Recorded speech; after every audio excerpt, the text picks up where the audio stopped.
Welcome back to Rick Riley's world, where we look at Rick's vast collection. Well, this one's just come in. What we got here, Rick? I honestly believe it'll buff out. It's just a little bit of elbow grease. I think, it's patina is what this is.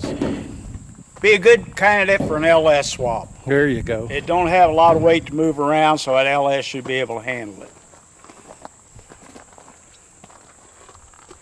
No, I went over to Indiana, picked this thing up. The guy told me he had it, and I said I'll take it. So I committed myself to it, so I went and got it.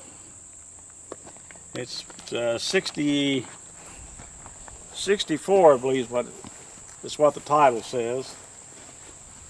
It's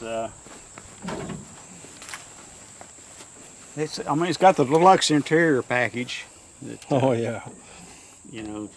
Padded floorboards.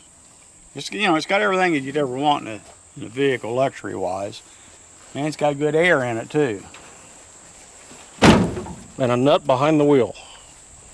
Not yet. I haven't sat in the seat yet. But people's no doubt has started out with worse. But it's like I say, poor old thing.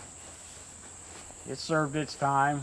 It's done somebody right over its lifetime, and I guess it's time for it to retire. We'll see you next time, Rick. Anybody can use this thing. One owner, low mileage, really nice patina. Just give me a call. Okay.